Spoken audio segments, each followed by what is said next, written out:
good morning, good afternoon, depending on where you are. I'm Daya Reddy, President of the ISC. I'm talking to you from Cape Town, South Africa, where it's now 8 p.m. It's the same as Central European summertime. So thank you very much for joining us at this meeting. It's not even a meeting really, it's an opportunity for us to have a chat about the election process and really for you to raise any questions that you might have, and we'll try our best to answer them. I've got with me Charles Erkelins, who's the Operations Director, and Anatima, who's the ISC Membership Liaison Officer. And I think we have Sarah Moore as well, who's ISC Science Officer. And I do see Alec there, and I'm not sure, Alec, whether you're wearing your Governing Board hat or your IUGG hat, but good to see you anyway. So, you know, before we get going, I wonder if we could very quickly just go through everybody, and please just give your name and also which ISC member you are representing. So we'll start with Augusta Maria Paci.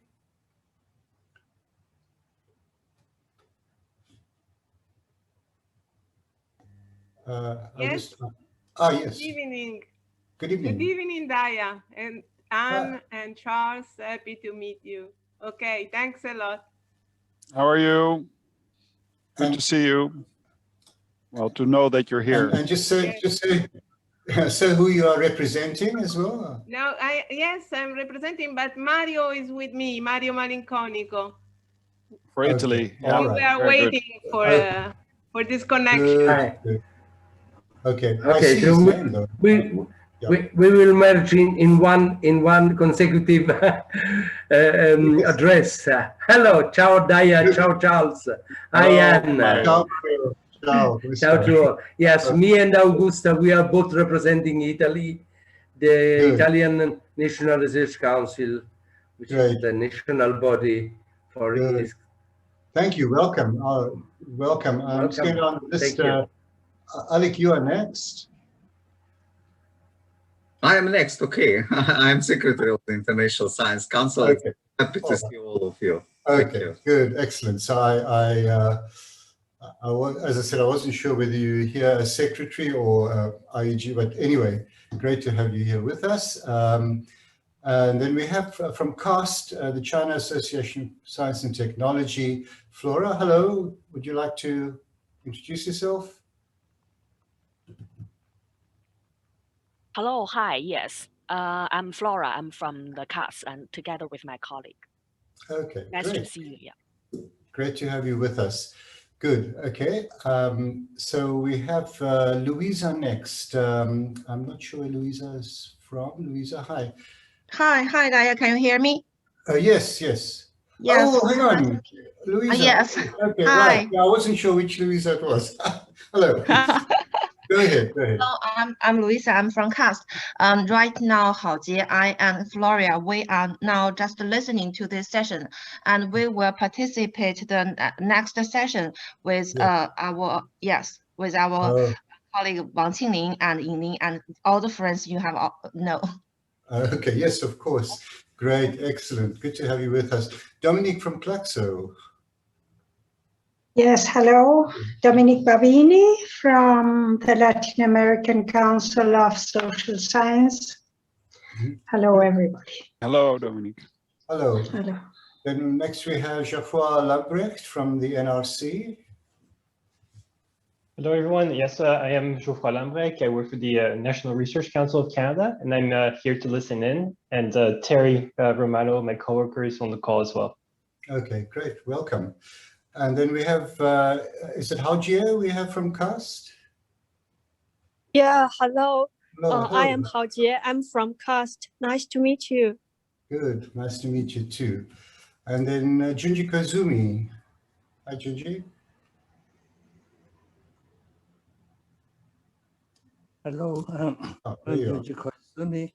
I'm representing WOW, World Anthropological Union. Very nice to meet you.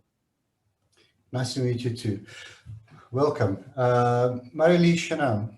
There you are. Yes. Unmute. Yes, I'm from the French Academy of Science, so I'm representing France, and happy to be there. Good. Thank you and welcome. And then we've got Terry Romano. Unmute. Hello, also from the National Research Council of Canada. Okay. Hi, Terry. Great to have you with us. I think that's everybody. Have I missed anyone? No, it seems not. Just shout if I have.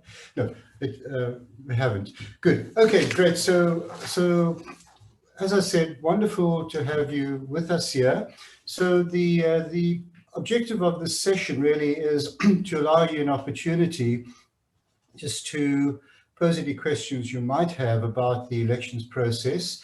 I thought that what I would do by way of kicking off is, so Anne has prepared a set of slides which has got essentially all the key information.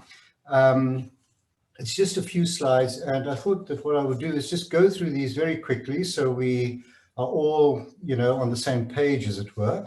And then we can get into really, questions that you might have about the elections process. So next slide, Anne. Right, so firstly, importantly, all ISC members, both full and affiliated members, who are in good standing, may submit nominations. And of course, about the link that would take you to the full call for nominations, and we can go to that call if there are any questions arising from what is on the online form. Deadline for nominations 15th of May, so that's an important date. Let's next slide. Right, so right, here's the next thing. Each member may nominate a single candidate for each of the officer positions. That's the president-elect, and now with the new statutes, we've got 3 vice presidents: outreach and engagement, freedom and responsibility in science, and finance. The president-elect will chair the Committee for Science Planning.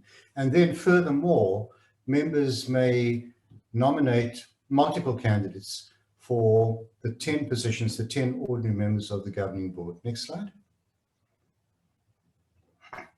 Right, so I'm not going to read through all of this. It is in the papers, but it is important just to remind ourselves that we are seeking individuals of the highest caliber, individuals who have a high standing in the scientific community, in their own country and regionally as well.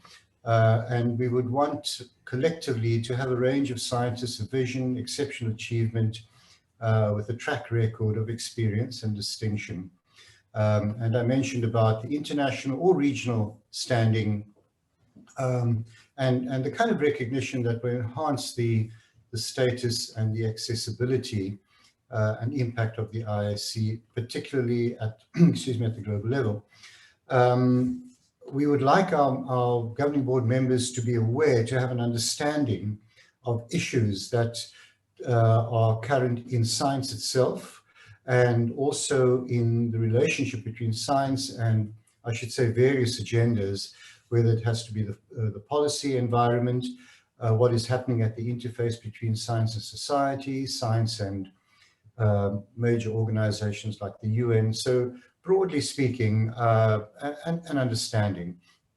And then for officers who, of course, will have the role of chairing one or other of the committees, we would want to, excuse me, see evidence of their expertise to lead the work of the committee for which they are a candidate. Next slide. So that's the elections committee. You have seen it before. We are 9, so 8 members who were appointed following consultation with our members, and they represent quite a cross-section by gender, certainly discipline as well. and also region. I should say that Cheryl De La Rey is down in South Africa. She is a South African by birth, but she is Vice Chancellor at the University of Canterbury in New Zealand. So she should sort of count as a New Zealander in this committee. Anyway, as I said, a broad range and colleagues who will bring their collective expertise to this task. Next slide. What is the job? What are the responsibilities of the committee? Well, organizing the nomination and the sifting process to produce a shortlist. So that's the other important point. The Elections Committee has the task of presenting a shortlist to candidates for all of the positions for the members to vote on at the General Assembly. And in doing so, we have to take care that the shortlist that we provide ultimately will reflect diversity with regard to discipline, to gender, geographical region as well. And of course, we would expect governing board members to be individuals of highest caliber. Next slide. These are extracts from the statutes, which say more or less what I just had to say, reflect the multidisciplinarity, that's statute number 19, of the different branches of science, of course, across the natural and social sciences, regional and gender diversity, and of course, the Elections Committee has the task of ensuring both quality and diversity in composing its shortlists of candidates. Next slide. So this particular slide indicates that it refers to the officer positions, and the Elections Committee will propose a list of 2 to 3 names, at least 2 names, and at most 3 names for each officer position for the members to vote on. The list of candidates will be sent 2 months, at least 2 months in advance of the General Assembly on the 11th to 15th October this year. Next slide. This rule is very similar to the previous one, but it applies now to the ordinary members, the 10 positions. So there we would compile a shortlist of 20 to 30 names for 10 positions, and once again, members would receive this list at least 2 months before the General Assembly. Next slide. That's all we've got, Diane. That's okay. Good. Thanks very much, Anne, for that. So, as I said, I thought it'd be useful just to run through those. Could I? I'll invite questions from you in just a moment, but we had received questions in advance by some members, and I'll read them to you. One question was, what are the criteria used by the Election Committee, and what is the procedure to prepare the shortlist? Well, there's not very much that I can add to what I showed you on the slides a moment ago. It's in a sense, there are multiple criteria against which we will assess each candidate. So the standing of the candidate, we will take into account geography, discipline, gender, and then also look at the appropriate mix in order, in the case of officer candidates, to nominate, or rather to place on the shortlist 2 to 3 candidates. So it's not possible, I should say, to be more precise than that, because as you can imagine, I anticipate that we will have quite a diversity of candidates, and each will have to be assessed on their own merits. Then the next question was as follows: can a candidate be nominated by more than one member, and would this increase the chances of the candidate to be shortlisted? Well, the answer to that is yes and no. In other words, of course, a candidate can be nominated by more than one member, and we would certainly take note of who the nominators are of the candidates. But I don't think it would really be a case of it increasing the chances of the candidate to be shortlisted. In a sense, it would tell us a little more. It would tell us that, this organization and that member all believe that this person is a strong candidate and they've nominated them, and we would take note of the range of disciplines and the like. So it would be very useful information in assessing the candidate, but that's probably as far as it would go. Then there is a question about the online form, and I wonder if we could just are you able to put the online form up there, and it would be easier for me to refer to that?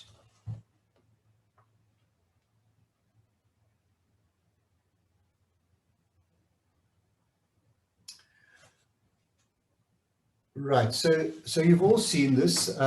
So let's just scroll down, and we'll go past the straightforward, information. So there's a lot of information that has to be provided by the nominator and eventually by the nominee as well.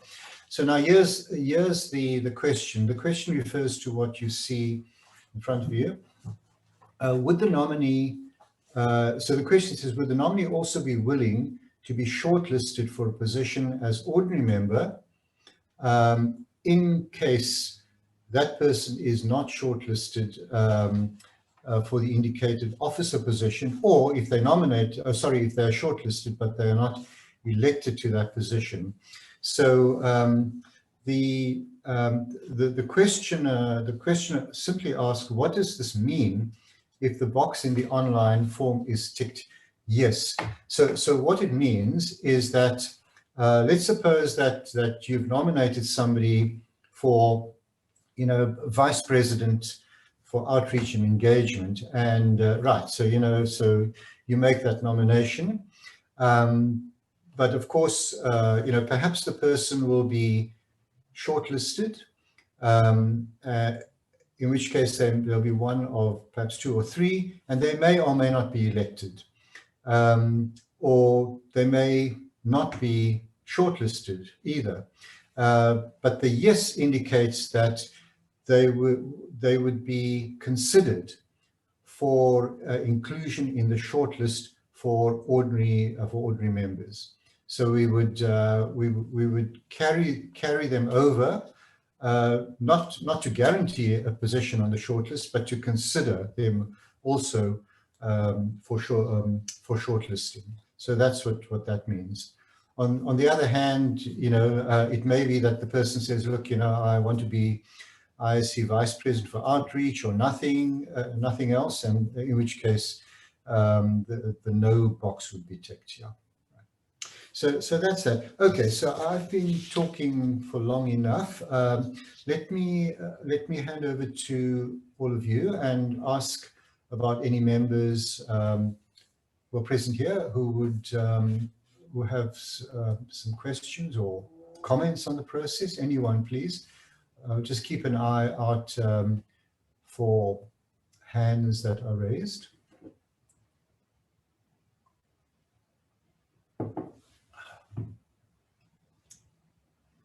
Very quiet. You've been very clear, Daya, I think. Oh, Dominique Dominique, yes, I see your hand. Please go Yes. ahead. I don't know if it was explained in the documents. Thank you very much for the introduction and for the summary. Which are the possibilities for present members, present officers, and present ordinary members of the governing board to be nominated for the positions for the next governing board? How is the process there, and what happens? This is a question. Right. Okay, thanks, Dominic. That's an important question. So let me just go back to when the governing board started preparing everything for this process.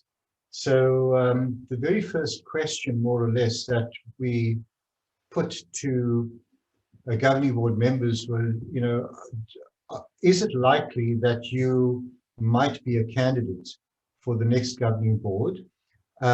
If so, then that governing board member would have to recuse themselves from the process for constituting the elections committee and the like. So that is the one thing, and of course it is entirely likely that there would have been governing board members who thought, well, you know, I would like to be a candidate, or I may want to be a candidate, and so they would recuse themselves from the process. But to come to your question more directly, indeed, all of the governing board members, I think, with the exception of myself, with the exception of the president, and of course the president-elect, who will become the president, would be eligible to stand for officer or ordinary positions on the governing board. Yeah.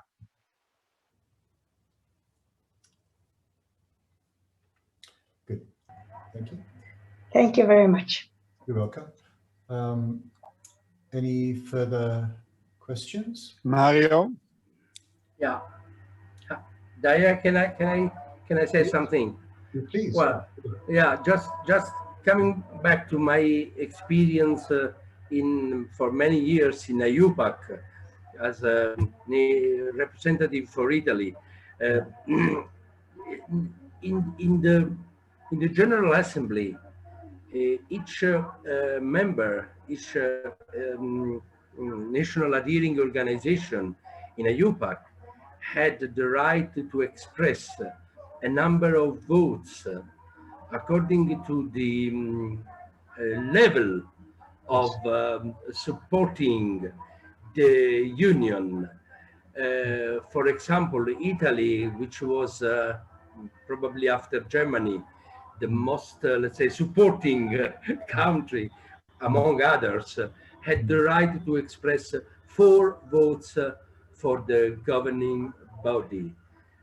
I think this is not the case, or am I wrong, of the rules for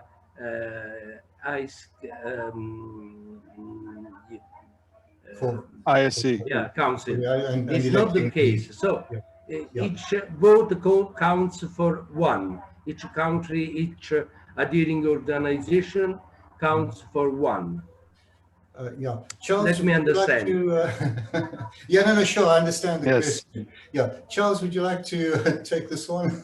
Yes, of course. Mario, I must say, giving everyone just 1 vote would be too easy for a science body like ISC. So for this matter, there will be a voting based on Statute 8, Part 2, which means that all countries or members representing a country have 1 vote. When there are multiple members for that country, they will need to come together to find to use their single vote, and if they cannot do that, their vote will be split, dependent on how many members there are in that country. And then there's a weighted vote where the category 1 members, which are the old union and association members, have a weight which is a bit higher because it depends on the number of countries that vote divided by the number of unions. So it's a complicated matter, but in large part it means that the union and association votes are weighted a bit stronger than the country votes. And Charles, of course, we had to carry out this calculation, right, when we had the Extraordinary General Assembly. Yes. Can you remember offhand what the ratio was? Alec? Alec would like to comment further. Please go ahead. Yeah. Yes, I would like to add that it is more complicated because when we come to financial point, it is weighted based on the dues paid. It's exactly what it was a question about how many each country pays. And it's with respect to finance, these members pay on weighting depending on the dues they pay. Right. Yeah, but it's not for this election, right? Like not for the election of the budget should be based. Yes, for the budget, yes. For the budget, yeah. The budget and any financial matters, but not the Charles' description. Yeah, not election of the members. It's not. So Daya, I think it was around 2.5, but I'm not sure. It's something around that. Yeah. 2.5. Yeah. All right. Okay. Good. Great. Thanks for that question, Mario. Good. Further questions, anyone? So I can see Peter's here now, Daya. Ah, okay. Peter, hello, hi, welcome.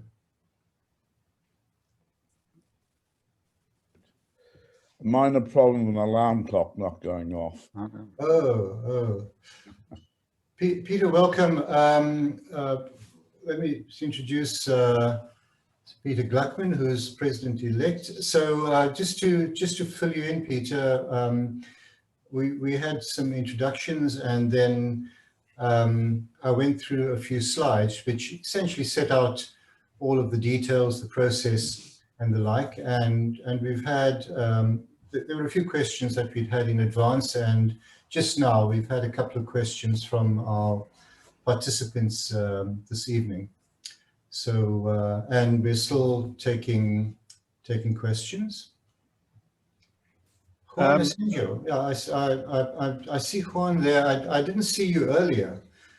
Juan Asenjo from Chile. Hello, welcome. Hello. Good to see you. Yeah.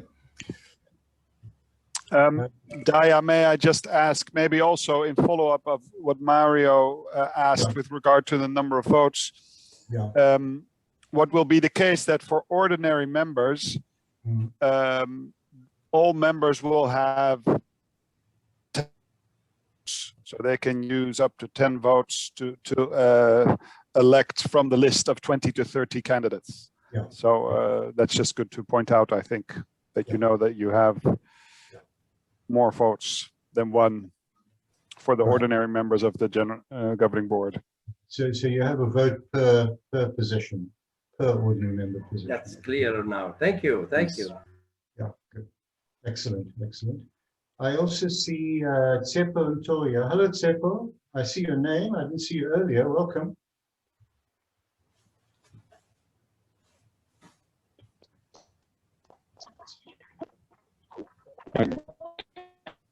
Hello.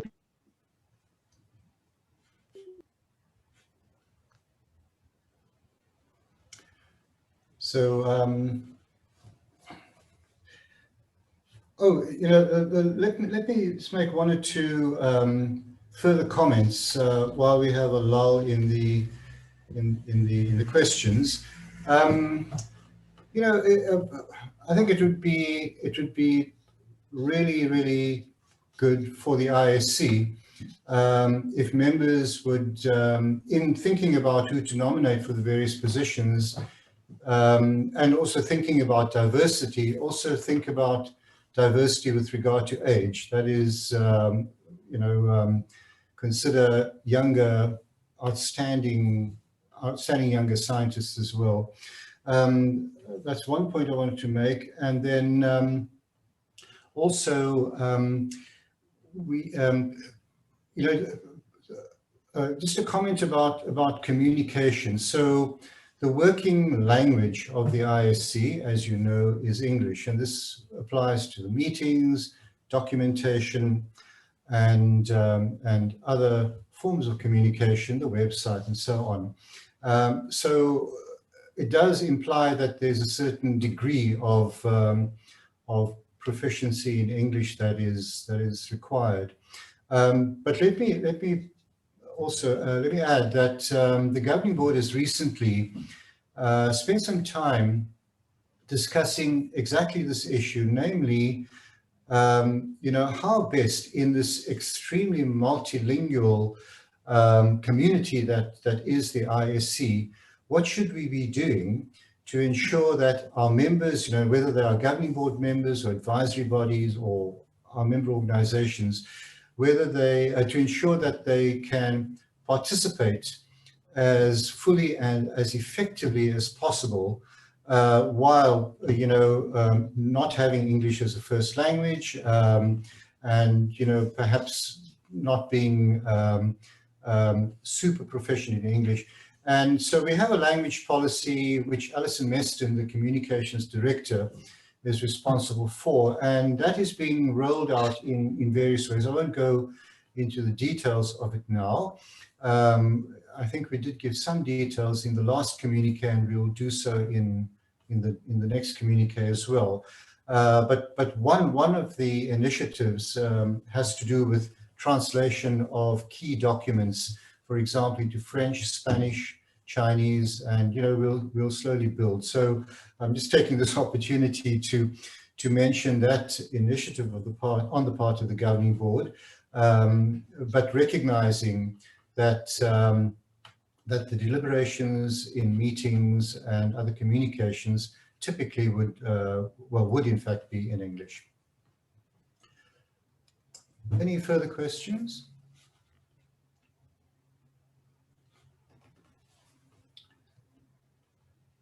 Perhaps I could make some comments, Daya. Please, Peter, yeah. I think, first of all, we should acknowledge Daya. I think the transition from the ICSU ISSC to the new organisation has been quite a large effort, because it's not just an organisational shift, it's also a cultural shift. And I think managing that and keeping everything going through that cultural and organisational change has been important. But I think in doing so, I think it is changing to some extent the expectations on members of the board. And I think therefore those who are in a position to nominate need to think somewhat about the change that has been underway. I think those changes are multiple. They include the fact that the ISC is taking a far more active role in its international leadership and international profile roles. And therefore, the role of governing board members in being able to expedite and assist that changing transition is really important. And so we do need governing board members or a number of governing board members who are internationally very well known and respected and understand the complexities of international science and of the international policy arena. Secondly, the board has got far more ambitious in terms of the amount of work that the ISC is trying to conduct. And while all these are honorary positions, they are actually quite time consuming, particularly at the level of the officers, the president-elect and the officers. But all the board members need to be able to take an active part in the role. It's not just the government's role of appearing every few weeks for a meeting of the board. There's much more involved. And so I think that if the ISC is to be truly successful, we need your help in identifying three groups of people.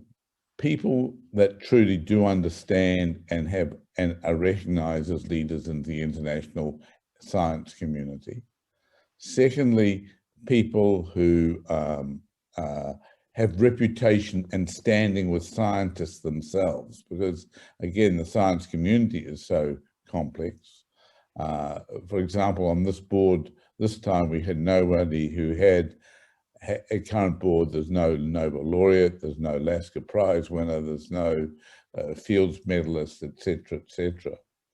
And thirdly, we need people who are able and willing to put the time commitment in. I think it's no exaggeration that Daya has been putting in, I don't know, he underestimates the number of hours that he's putting in as president.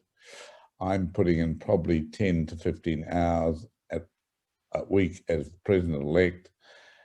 I think the officers are putting in a number of hours themselves, and ordinary board members, I think, themselves need to be engaged. So I think it's on all of you who are the nominators of board members, initiators of considerations, to think through how the membership of the board must help the ISC, how those you put forward must be able to contribute to this rather rapidly evolving organization, which has got a level of the need for it to be continue to move in the direction Di has set it in is really, really important.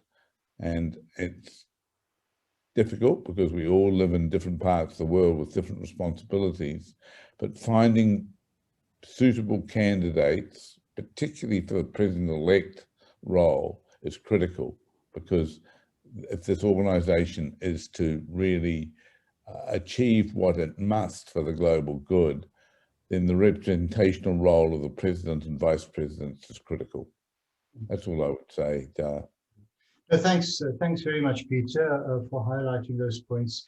We did, you remind me that we did set out some of that detail in the call for nominations.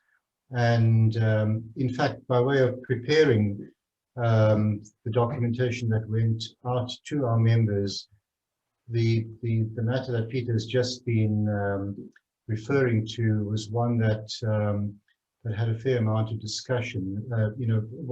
Taking stock of how we have been functioning as a board, and in the light of our experience over 2.5 years or so, what we would regard as the expectations on part of governing board members, and as Peter says, it translates into a fairly hefty time commitment.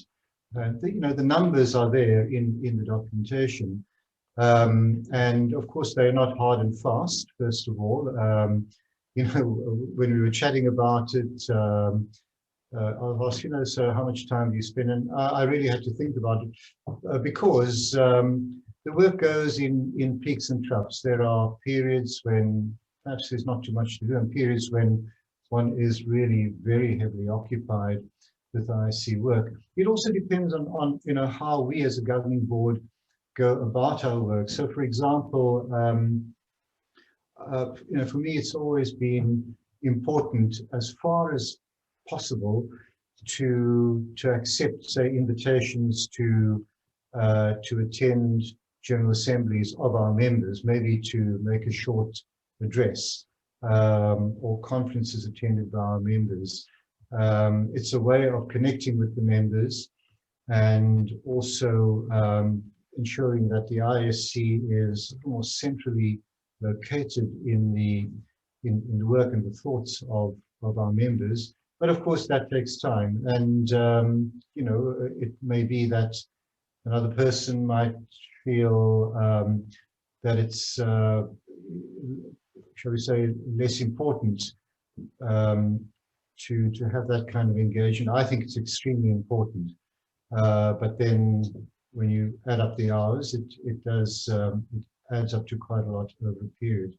And then there are just the general the general sets of activities, engagements with our partners and so on. So all of these are over and above the formal activities, our board meetings and officer meetings that we all, of course, would have to attend. But thanks for raising that, Peter. It is, just beyond the numbers, it is important to share with our members here the perspective that that has evolved over the last 2.5 years, of what kind of a board would best serve the interests of the ISC.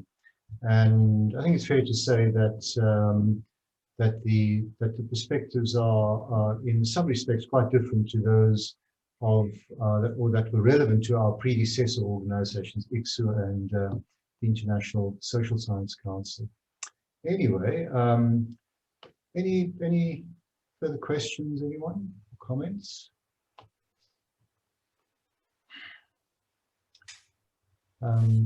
Charles, could I ask, or Anne for that matter, so the one date that we saw earlier is the 15th May deadline for the receipt of nominations, also for submission of nominations.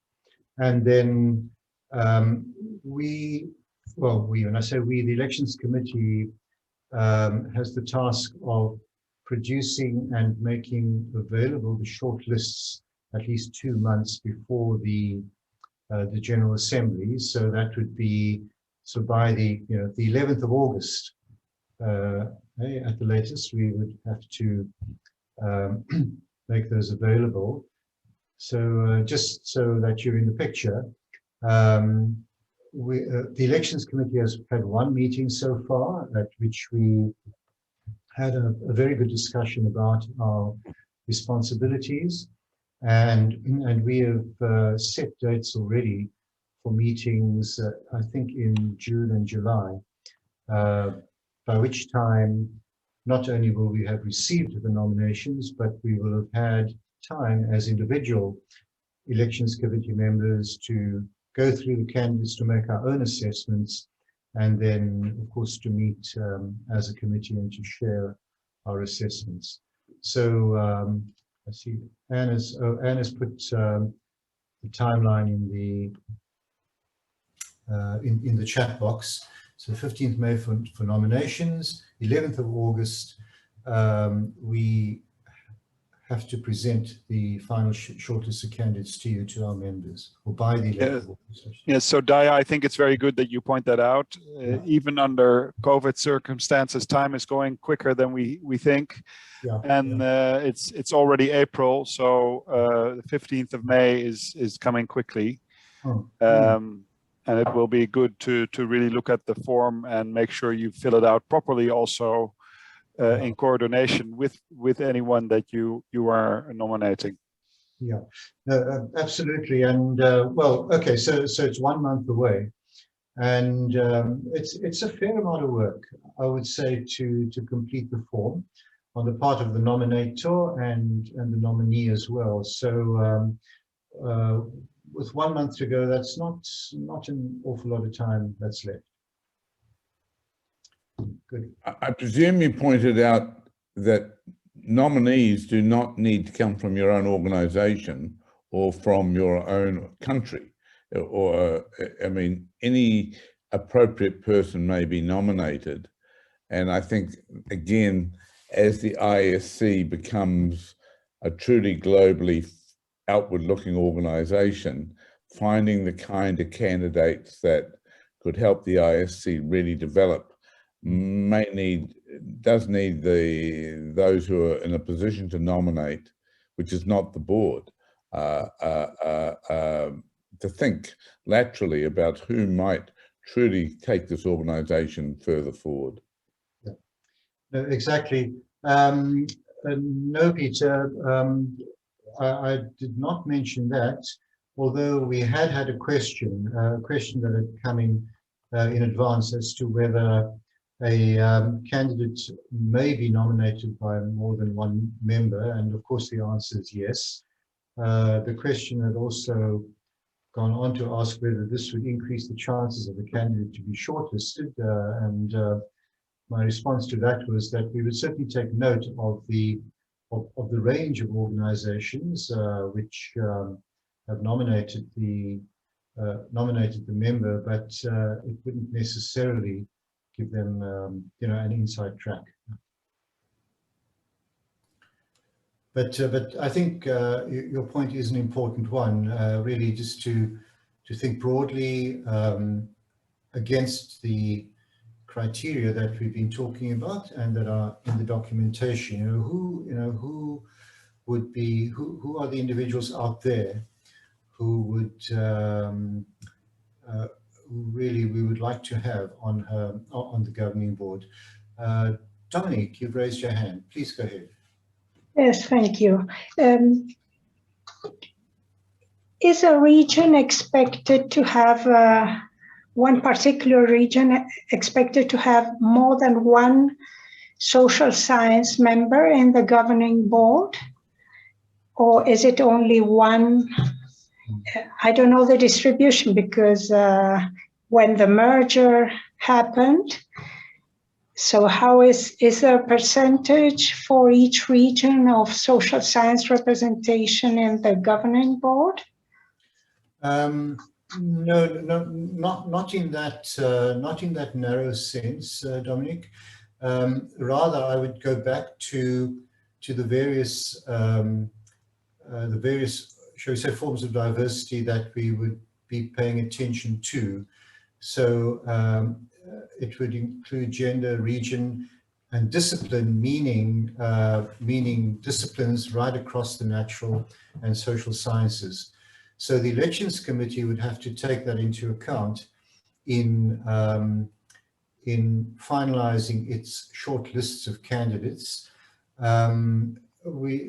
It certainly is not the case that that the idea would be, as it were, to allocate disciplines to particular regions, but eventually we would want to try to ensure that we have the best, shall we say, the best possible degree of diversity. You can imagine that trying to get it right, absolutely right, with regard to gender, geographical regions, developing world, large countries, small countries, our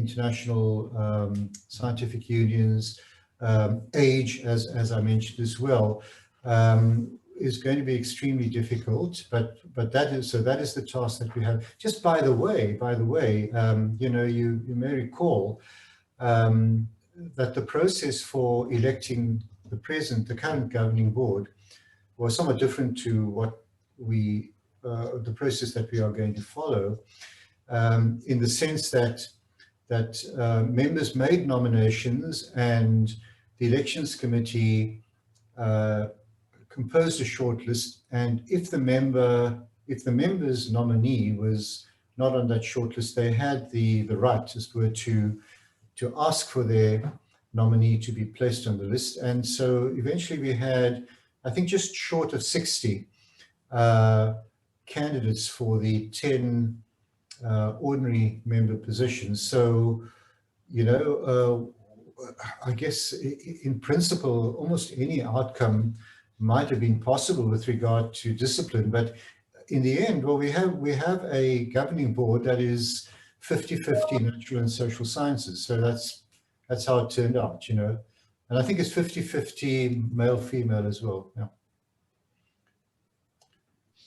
I do have to note, Daya, that at that meeting, the election, there was a quotum needed for social science members, and that was taken into account. But I think when I looked at the actual outcome, it didn't have much difference.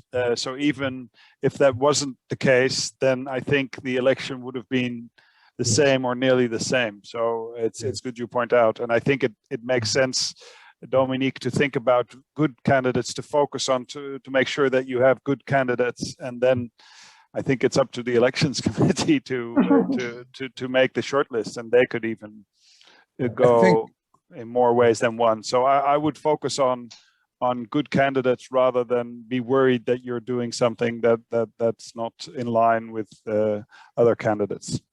I mean, I would add to that that I think in the 2.5 years of the ISC, the issue of disciplinary background has not really mattered. I mean, I think we've seen the board really work to integrate all the disciplines of the knowledge sciences together well. And I think that's really, more to the point, that the candidates who come forward must have that wisdom and that ability to talk beyond their discipline and in the interests of science as a whole, both natural data and social sciences. And I think that's the kind of attributes that the board members need to have. It would be unfortunate if we had board members that were very narrowly focused in a disciplinary argument. Sure, absolutely. Yep. Thank you. Thank you. Good, great, excellent. No, thanks for that question. Good. Colleagues, anything else? Let me say that you should certainly feel free, you know, if there are questions that that occur to you after this meeting, to send them. And it's probably, if the questions are just sent to you in an email, right?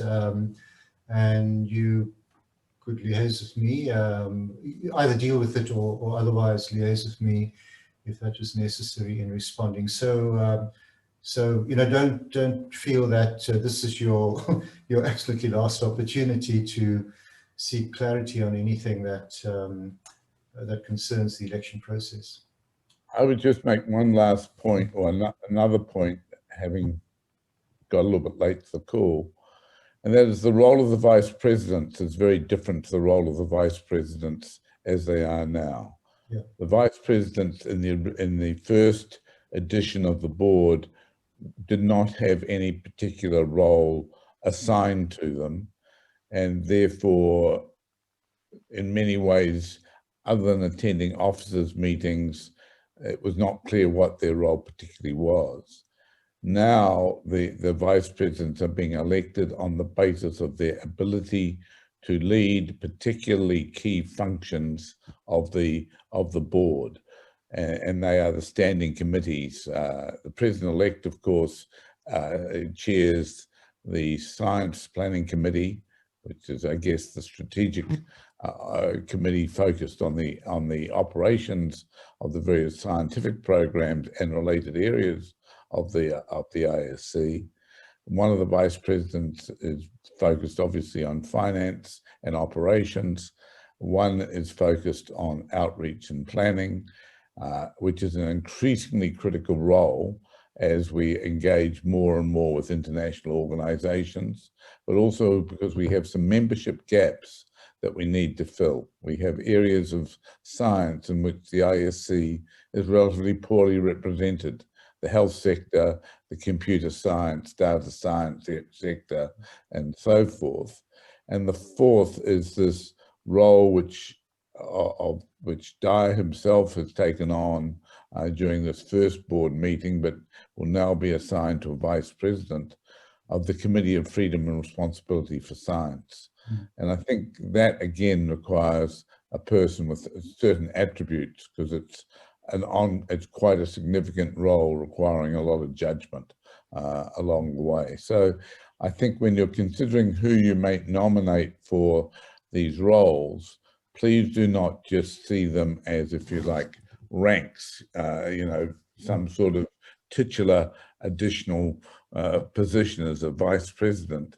We are relying on the people who get elected to those positions being able to take those very serious, very important, indeed critical roles for the ISC to succeed those committees forward. And of course, the president-elect has additional responsibilities beyond that in terms of helping the president think through the strategic and relational issues. Thanks, Peter. And well, just to add one or two points to that, as you've indicated, well, at the moment we have the president, president-elect, secretary, treasurer, and two vice presidents. And the two vice presidents have no portfolio, except that what are now the old statutes indicated that they should come from respectively the natural and the social sciences. So we don't have that any longer, but of course we will ensure the appropriate disciplinary diversity. And then just one further point, as Peter has indicated, and as we've seen in the documentation, the president-elect and the vice presidents will chair these four advisory bodies or standing committees, each of which will also have a vice chair. who will be a governing board member. So probably at its first meeting, the new governing board will appoint vice chairs to the 4 standing committees. Good. Okay. It's almost the hour, 9 o'clock my time. Any final questions before we adjourn? Alec, you okay there? Have we covered everything? I think so. Good. Okay. All right. Excellent. Well, if there are no further questions, as I said, you know, if there are any other concerns or questions for clarification that you have, then just send Anne an email and she will deal with those. Or otherwise, if if I need to be consulted, she will confer with me and we will get back to you. So with that, you know, I wish you well, everybody, in your quest for outstanding candidates for the governing board, and we really are looking forward to a good crop of high quality candidates. So let's see what you come up with. But it's been a real pleasure. Well, first of all, just a real pleasure being able to see you and meet with you. You know, we just don't have these opportunities these days. So that was great. And thank you very much for your questions as well. And keep well and hope to see you sometime soon. Thank you very much, everyone. Good night. Thank you very much. Thank you all very much. Thank you very much.